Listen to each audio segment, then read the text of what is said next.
All right, now we're ready. Thank you for that. Okay, what I'd like to go through first of all is just a little bit of the pool rules.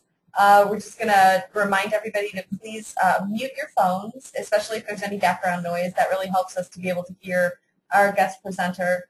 Also, please do not put us on hold because then we get your great hold music, and that's hard to talk around. We will actually be taking questions at the end, which is pretty much our practice now, just to be able to get through all the content and to make sure that we can do that. So we're going to try to leave the last 30 to 15 minutes for questions. We'll take questions one of two ways. You can either ask them at the end, or you can type them in and I'll relay them to Mike. So that's just kind of how we'll handle that. So with that, I would like to introduce Mike Tharp, who's executive editor of the Merced Sun Star, which is a McClatchy paper in California. I learned about the Sun Star because I was at APME last year, and they won a First Amendment award for some articles looking at racist emails sent by neighboring towns' council members. That'll be one of the areas that Mike's going to go over here. But there are some other examples as well with some good takeaways. So I'd like to just, Mike has a lot of experience in our industry in a lot of different ways, which you guys have probably all read about, and that's why you're on this call. So I won't go into all of that right now, but I'd like to just turn it over to Mike now, and he can explain a little bit about his paper, and then we'll just get right into the content. Thanks a lot, Jean, and thank you all for taking the time out of your news day to join us for a little while. It's really an honor and a privilege to do this after Jean asked me. Ostensibly, Gatehouse and McClatchy are competitors, but in the new normal, we're all working together trying to learn how to make the best for the industry and keep our mission going. We're a lot alike in terms of Gatehouse dailies and weeklies. We're the second smallest McClatchy daily with between 13 and 15,000 circulation, depending on who's counting. And we've got 4 weeklies in our county, also owned by McClatchy. Because we're small, and our mantra is we're too small to fail, because we're small, we've been able to move fast and I hope smart in doing some things to keep our mission going. In '08, for instance, we were the first newspaper to sign up with this brand new outfit called the California Healthcare Foundation out of the USC Annenberg School. We did a 3-part series with them on the UC Merced Medical School. Since then, 17 other newspapers in California and all 4 California McClatchy papers have done projects with the foundation, but we were the first, and we also did another deal with them last year. Last year, we were one of only 2 California newspapers to get a grant from the California Endowment to hire a full-time healthcare reporter for 18 months. And you managers know how much that means when you can tell the publisher that you're getting a reporter free for a year and a half on a special beat. We're also, I think, the smallest daily to have sent 2 reporters to Iraq to cover the war there. Corinne Riley, our former reporter, and I went in both '08 and '09 for 6-week rotations in the Baghdad Bureau for McClatchy. So we ain't afraid to take risks. I have nicknamed our newsroom reporters the feral dogs because of their no holds barred, no stone left unturned approach to holding people and institutions accountable. So that's why that title is up there. So let's go see what we've been doing for the last couple of years. Danielle Gaines busted this story last year. The county contemplating and actually pulling off layoffs. Meanwhile, she found that the county had also paid $11.2 million over the past 3 years in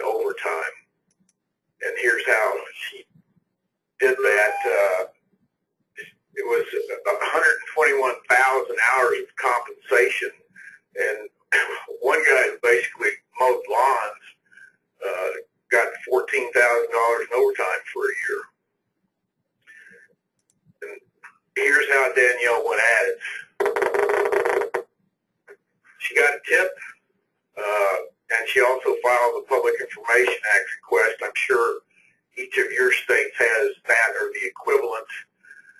Surprisingly, the county didn't reject it out of hand, but they did call her in and go over some rules about how to characterize police overtime. They gave her the spreadsheets. She first did it, just made a copy on her own, and then made 2 other copies alphabetically, and also had the most hours of overtime. It was basically drilling down into the data, and it took her a week of reporting and writing, and to her eternal credit, she filed it on her last day at the Sun-Star. The ripple effects, we got dozens of letters to the editor, hundreds of comments criticizing the county's practices, and eventually, as you see, the top 3 administrators agreed to take a 5% pay cut. So we think that our reporting led directly to that. Danielle's tips are to give yourself credit in a story. If it's your questions that prompted the official response, put that in the story. For example, asked by the Sun-Star whether he beat his wife, then go ahead and put the Sun-Star in there. Follow hunches. The official public information request isn't hard to do. Always talk to people, even if they want to remain nameless. It's good to have documents, but they're not essential as sources. She uses Google Alerts to find out what's going on. Don't get frustrated. And the more stories you do of this kind, the more your cred rises with people in your audience. And we try to have a daily story from every reporter in the room, which gives them a lot of chances to build that credibility. She left us last year and went on to the Gazette, a suburban weekly owned by the Washington Post. And I'm trying to get McClatchy to hire her back there in the Washington Bureau.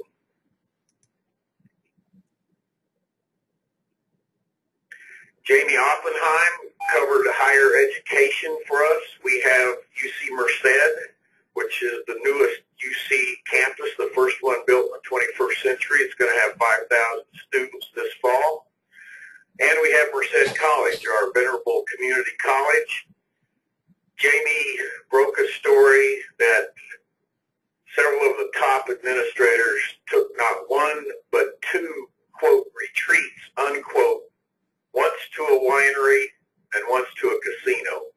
They spent $15,000 doing it. You can see that some of them went to the Ironstone Winery up here in the Sierra Foothill, and a week earlier, the president and 8 of the deans went to the Chuck Chansey Resort and Casino, which is also in the foothills. Jamie nailed down the total cost, more than $15,000 out of the general fund. And meanwhile, as you see, over the last 2 years, 61 sections of classes had been cut from the college curriculum.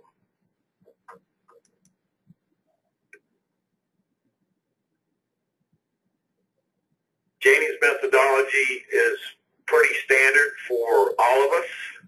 She got tips from anonymous sources who said, look at the staff retreats by Merced College. Some of them were by phone, one by a typewritten postcard. She called the administrators the day of one retreat. Nobody was there, so she called all their assistants and asked if they were at the retreat. The assistants were reluctant to confirm. I got a call myself, and Jamie got a call from the college PR guy about how she was nosing around and not identifying herself, which was BS.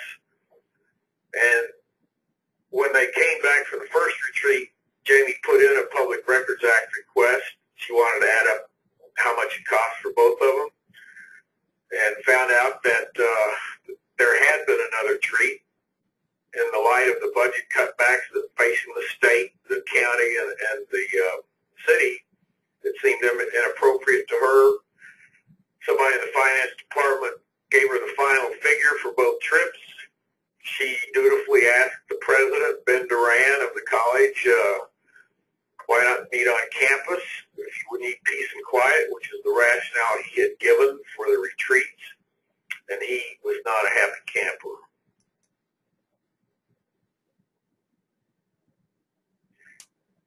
Ripple effects. Channel 30, which actually has a correspondent and cameraman in our newsroom here, did a follow-up. They interviewed the college president and the college flack. They both snarled during the questions. The president wrote a letter to everybody in the so-called campus community, and it was a non-denial denial, said they didn't do anything wrong, but maybe they'd think about it a little harder the next time. They have not taken an off-campus retreat since then.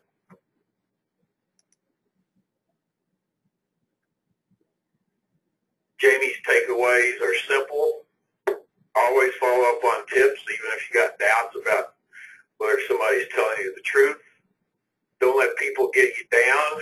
If somebody throws up a roadblock, you don't have to be rude. You can be polite and get the job done. My mama, who was from Texas, always said you catch more flies with honey than you do with vinegar. In this case, Jamie used honey. In a little while, we'll see how one of our people used vinegar. Jamie went on to Oakland last year. Sorry to lose her, of course, but she's now a web producer for a PBS station in the Bay Area.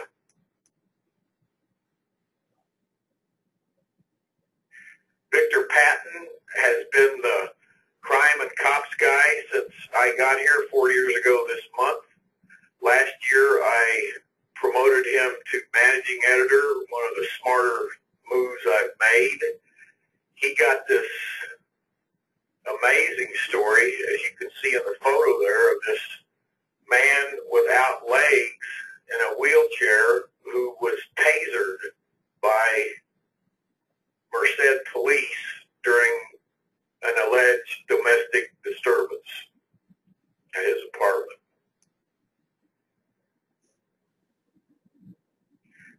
That's what you see there. They responded to a domestic disturbance call.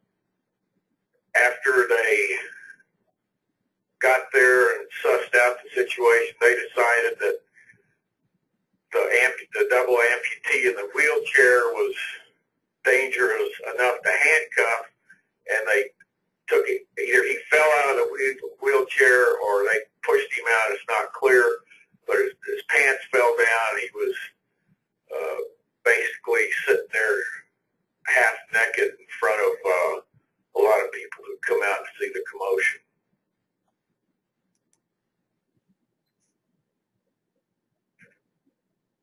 A relative of the double amputee called Victor. He was convinced that the officers had used excessive force. Victor went to the apartment and used plain old shoe leather, just knocked on door after door after door, and finally got corroboration from enough people to throw some doubt on the police version of the incident. He also got a short video shot by a neighbor, Rodney King, and that video appeared to verify what some of the neighbors and the defendant, who was arrested for resisting arrest, alleged that the officers did.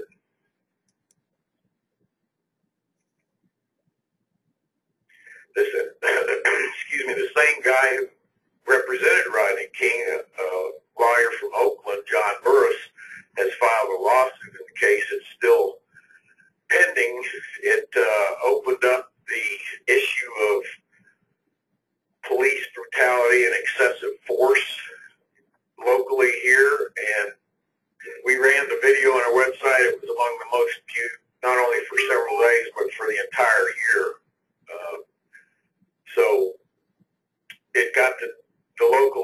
NAACP chapter, which is normally asleep at the wheel. It even got them active in trying to conduct some meetings or be heard at city council about the police behavior.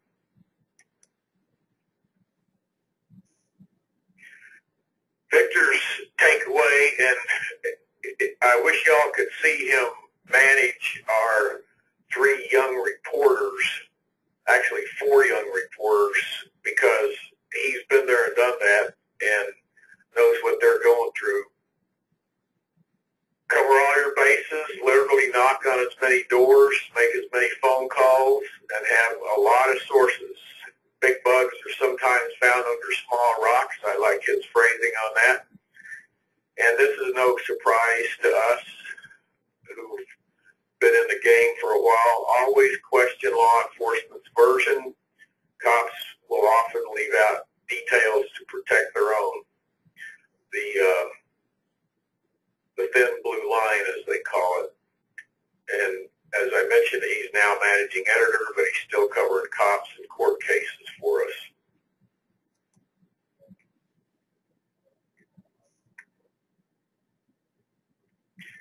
Jonah Owen Lamb, he is the vinegar to Jamie's honey. He was my second hire. Danielle was the first. And Jonah got this within a couple of months after coming to the Sun Star. He found out that the county chief executive, whose wife also worked for the county in the mental health department, tried to sneak a 10% pay raise past the supervisors.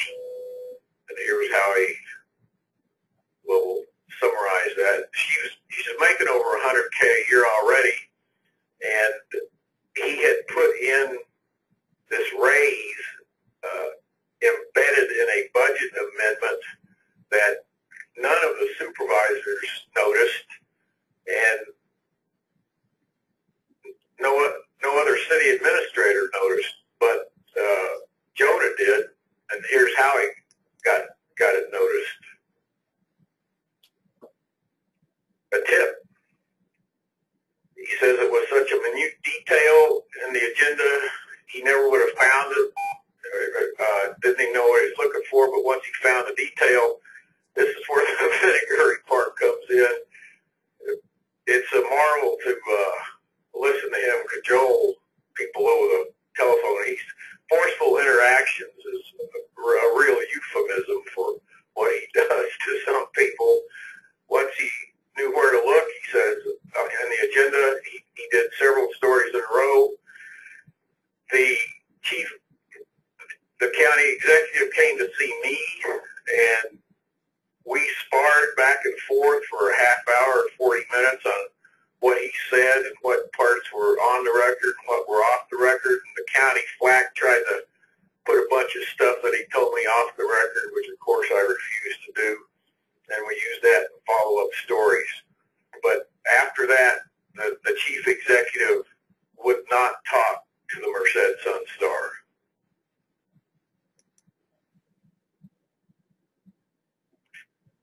They rescinded the 10% raise.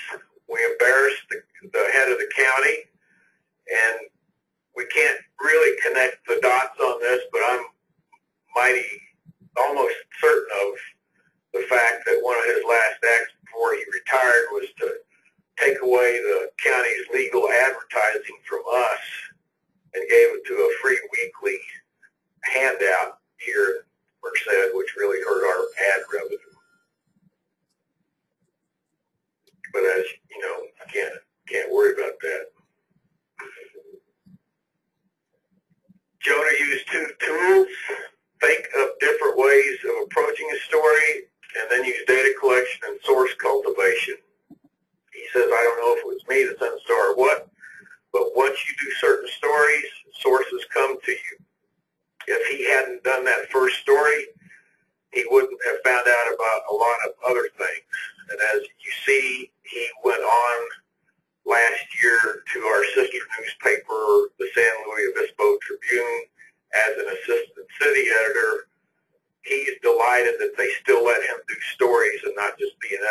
he's done a couple of the same kind of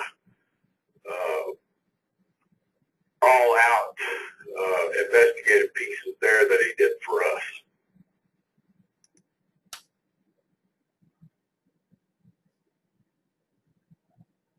And here's the one that Jean mentioned that got her attention and won the AP First Amendment Award. This came after the first story that Jonah did that we just looked at about the 10% raise. There's a little town north of us called Atwater, and one of its council members named Gary Frago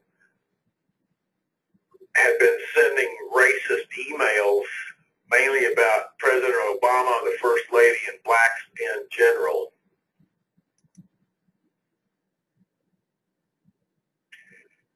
This went on for several months, year before last. It says at least a half dozen. It wound up being a lot more than that. And he sent them on a city server, so it wasn't anything private about it.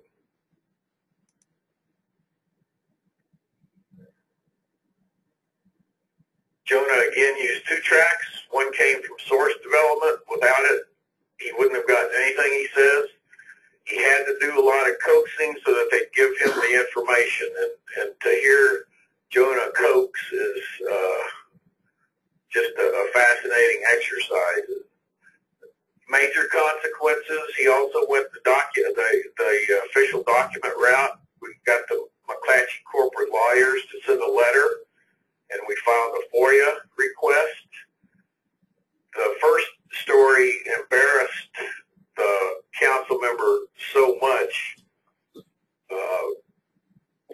and Jonah got it by getting somebody up in that town to give him copies of the emails themselves, and that eventually forced the council to release even more of similar emails.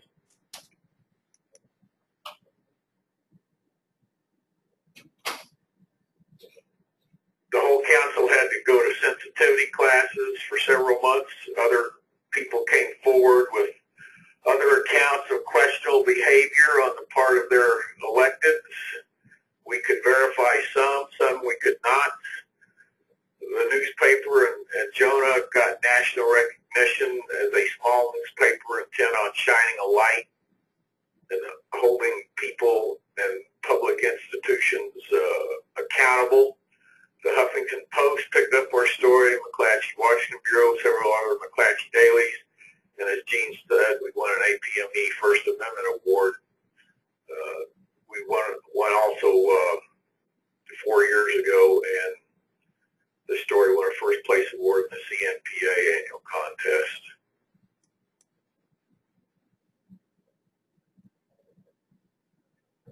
Jonah's takeaways are really worth paying attention to. Don't run with the pack. Write from a perspective that has not been written before. Read widely, such as ProPublica, and as Danielle used, Google Alerts. Ask yourself, I wonder if it's happening here. And lo and behold, it was. This was a case of, he found out that the local Safeway was bottling water from city taps. And he'd seen that story originally on ProPublica. Run people down to question them. That's pretty basic. Figure out how whatever you're working on ties into any story with larger implications.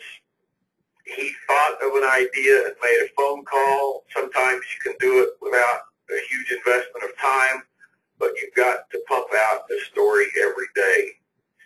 And I think the most important part of Jonah's quote there is, I thought of an idea. You have to get the idea for the story first. It's mental. It can be emotional as well, but it has to be mental. You have to figure out what you want to look into, and then you've got to master the material and not let the material master you. I've got a printed quote here on my computer that I think is relevant to all of us. It's from H.L. Mencken, and he said back in the 30s, I guess, quote, "I find myself more and more convinced that I had more fun doing news reporting than in any other enterprise. It is really the life of kings," unquote.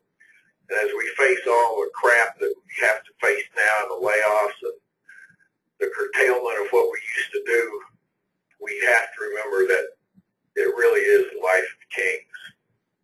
So I'll be glad to try to answer any of your questions.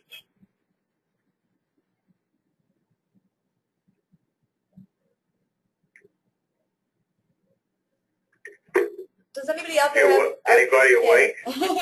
Anybody have any questions about, I think, the important part for us is just sort of the takeaway, and also working with limited resources, any questions about that? I think that Mike went over some of the things that the reporters did, but if you have any other questions, and it seems like it was a mix of using like FOIA and their public information documentation, that sort of thing, but also just sources and, obviously just going door to door, making phone calls, and just staying at it. So any questions at all? Yeah, I have a question. My name is Erin. I'm with the Westwood Press and the Medfield Press of Massachusetts. How do you negotiate? I work in two really small towns where we're interacting with, we interact a great deal with public officials. How do you negotiate the, having a critical eye, but also having to deal with them day in and day out? Walking that line between being critical, but also having to interact with them and having to get information from them. Excellent question. It's a deal we face every day. I think the simplest answer is that we are the 600-pound gorilla in Merced County, even though we are small, 13,000 or whatever. We are the franchise for local news, and it's us or nothing. There's that free weekly I mentioned that got the county legal advertising, and Channel 30, the ABC affiliate, and the CBS affiliate in Fresno come up here to do stories once in a while. But mainly it's us. And so if we catch them with their hand in the till, then we're going to report it. And if we're accurate, they can't come back at us. As Jamie put it, you don't have to be rude. You can just confront them in a way with the facts so that they know, or at least surmise, that you've got no personal agenda here. You're just searching for the truth. That depends on a case-by-case basis, and I think it varies with each official with whom you deal and what kind of rapport you're able to establish with him or her. It comes down to those daily transactions between you, the reporter, and whatever level of official you're dealing with. And a lot of that's instinct, some of it's experience, of course, but it can be done. It can be done.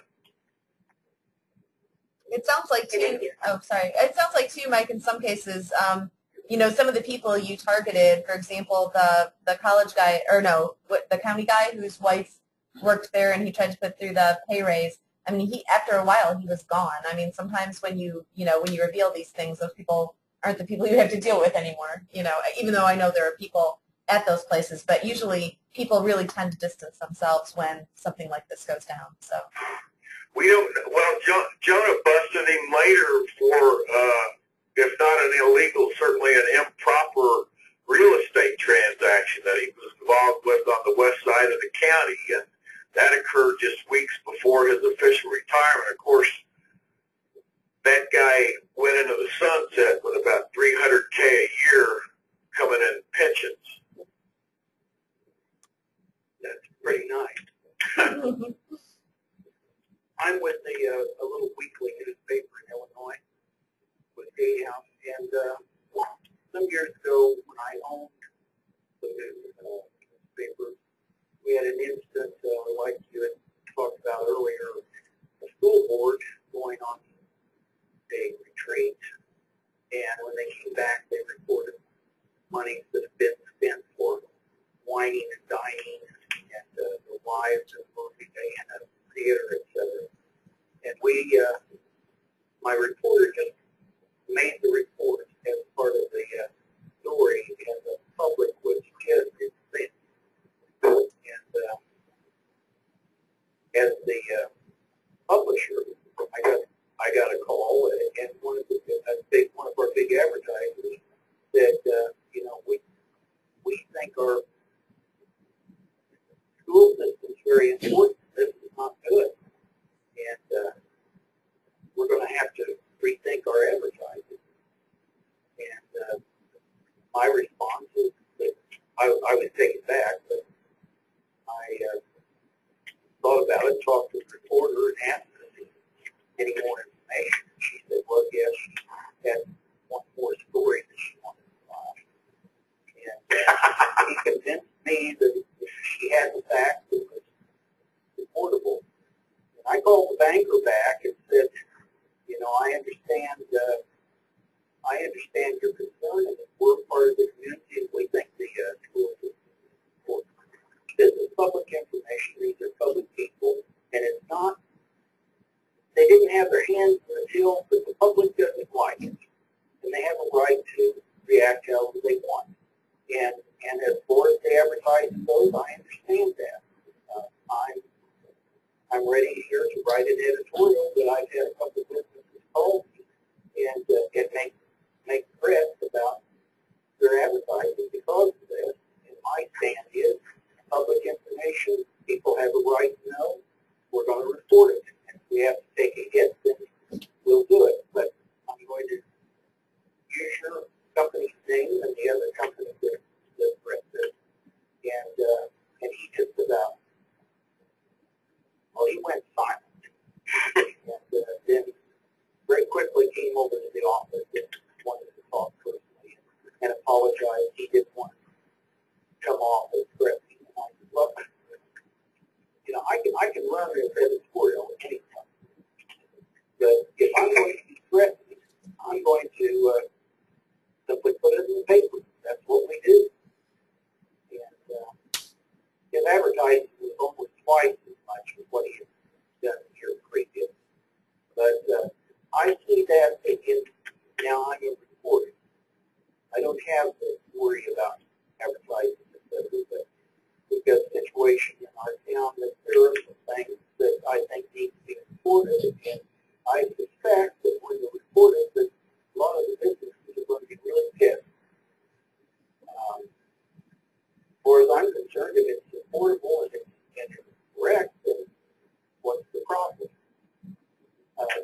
You've had to have had experience with being threatened. Oh yeah, the county DA hates my ass. We did several stories 2 years ago about his then 18-year-old son who was involved in a fatal DUI up in Contra Costa County near the Bay Area, and was tried up there, and his original 12-year sentence was reduced to 5 years. And Victor covered most of it, and we just wrote it straight down the middle, as Victor always does. But then on our website, and this is something you're all familiar with, the commenters went nuts and started talking about, sending in photos allegedly of this kid smoking pot at a party and some other stuff. And the DA called me and just blistered my ears with the most polysyllabic cussing I've heard in a long time, maybe since I got out of the Army.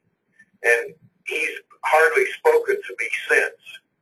But I don't care, because he talks to our reporters, and he still gives us stories. I don't care what he thinks of me, but we can still get information from him and his office, so that's all that matters to me. But I got 3 reactions to what you said. 1, you're a hero for standing up the way you did it. 2, one of the other things I've got here on daily news. If you don't want it printed, don't let it happen. And then speaking of advertisers, we got this just this week.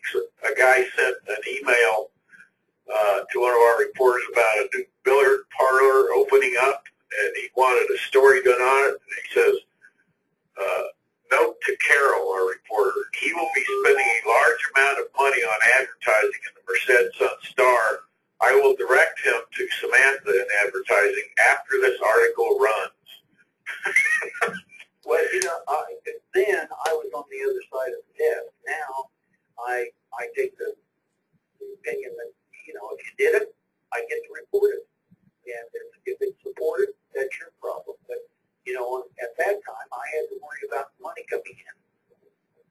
Oh, man, yeah.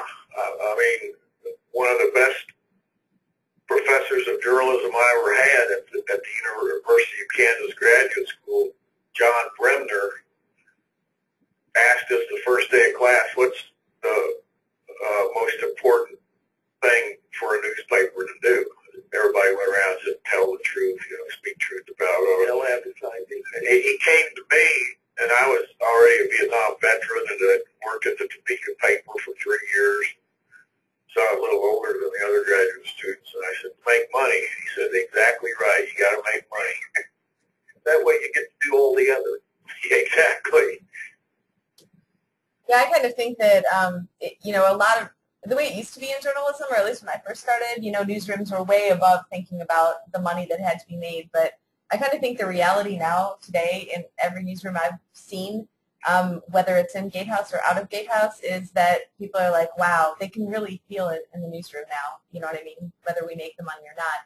So, which is not to say you shouldn't be doing watchdog stuff, because we've got to do that stuff. But, you know, honestly, it's important work, and as long as you're doing it, you know, with a lot of heart, and you're doing it absolutely, making sure that every, you know, every T is crossed and I is dotted. I'm very bad at switching that up. You know, I think that as long as you're careful and you're telling the truth, then it's not going to put you out of business, you know. And we've all seen the rise of what I call force multipliers, like the California Healthcare Foundation. We worked with two longtime former LA Times people, an editor and a reporter, on the 2 series we did with them. There's ProPublica, there's California Watch, there's the Center for Public Integrity, and then there's the one that specializes in international news coverage. So we can't be bashful anymore about tying up with outfits that we might not have looked at very closely in the past, because with them we can use them as a force multiplier. I mean, we suddenly got an experienced editor and an experienced reporter to go with Danielle on these 2 series, and they turned out really well. Any other questions out there for Mike? Yes, I've got one. Brad Patrician from the Metro West Daily News in Framingham, Massachusetts. How you doing, Mike? Great. Thanks for coming on. Oh, thanks for doing this. So just a quick clarification. How did Jonah originally find out about the emails? Somebody called him up. So he got a tip. Yeah. And so I was a little bit interested. You were talking about how, you know, he used, you know, a lot of fire, I guess, to get, you know, to kind of get some answers out of some of the people in the county. But I'm assuming that the person that told him about the email, or the councilman that he would have had to have dealt with, you know, he probably would have had to use some honey in that instance. I'm kind of, my question is basically, you know, kind of how you, I don't know whether you tell your reporters or just kind of a lot of it's instinct, but how you kind of, do you talk about, you know, how maybe you should approach a certain person beforehand, what strategy you should try to use, or does it really, you know, does it depend on the person that you've dealt with? You know, it sounds like this reporter has a particular style, but you know, just kind of how do you tailor that style to the sources that you're dealing with, and also, you know, kind of in this particular case, you know, why he kind of, was it out of necessity that he had to kind of, you know, obviously be confrontational, or did he try, you know, to use the honey approach first and that didn't work, or just kind of talk about that interplay? That is a question that affects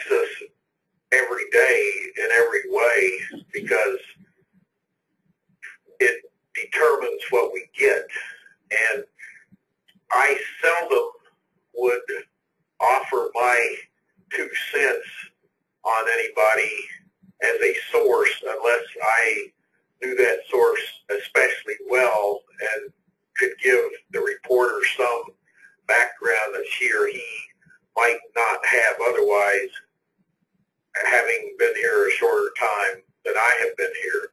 Other than that, I let them pretty much operate on their own. When Jonah came in to tell me that he was going to apply for this job at San Luis Obispo, and then he came in, told me he'd gotten it, I said, sit down, I got 3 things to tell you. I said, 1, you're going to be on a shorter leash there, so keep that in mind. 2, you're probably going to have to use more honey than vinegar there than you have here. And 3, I said, keep breaking the crockery. And so far he has. Right. Yeah, no, it sounds like your paper is in a good position in that, you're really the authority in that region. So I mean, it's pretty much they need to talk to you or nobody. But I think that sometimes, if you do have competitors or if there's other papers that they feel they can talk to, they can shut you out or something like that. It feels like, maybe you don't have that much leverage. The other important part is the newsroom chemistry, and keep in mind that these reporters I hired weren't coming into a vacuum. Joe Kita, my predecessor, who ironically went to Gatehouse 2 years ago in Utica before he returned last year to McClatchy in Columbus, Georgia, Joe had built up this culture of sunshine is the best disinfectant. So when I was bringing in the reporters I hired, they were surrounded by 3 and 4 people like Victor who had been doing this for at least a couple of years. And so the newsroom culture was established. I just gave it a name, the Feral Dogs. And the reporters helped one another constantly. I used to love to just listen to how they interplayed with one another about, they would make suggestions on each other's leads. They'd say, this guy is a real ass. Try this guy. And so it's a communal effort for sure. It's a real collaboration. Thank you.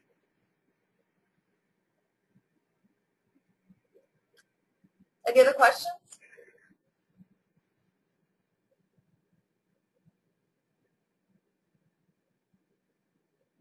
Nope. All right. Well, thanks everybody for being here today, and thank you very much, Mike.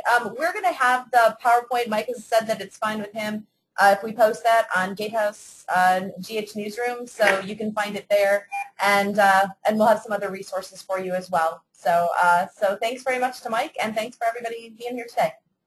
Gene, thank you for asking me again. As I say, it's a real privilege, and thank you all for taking the time, and let's go out and commit some good journalism together. I do have one quick question, if you don't mind. Not at all. You have, I've seen a couple of papers in past years that occasionally, once a year or so, they would release a statement of philosophy. And they would outline what they believed their job was in the community. And they made it clear that they would do their best to make sure the facts were correct, that things were clear. But if they found a hand in the till, they didn't give a damn whose hand it was. They were going to report it. And if they had pictures, they used those too. And I think that's it's a refreshing thing. And I think the public responds well when they understand that you have some standards. Do you have or have available any statements like that? I don't think so, but that's a hell of a good idea, and I'm going to work on one so that we can run it, in the January 1st issue or whatever. McClatchy's got one, of course, on our website for the company-wide, but I'd like to refine that to suit our readership, and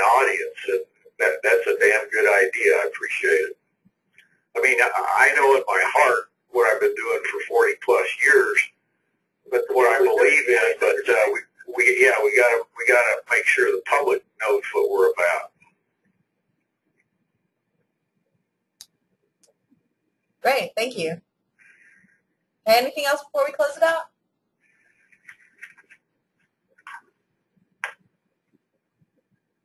Okay, great. Well, thanks again, everybody. Thank y'all. Okay, take bye. care. Good luck. Thanks. That's good. That's interesting.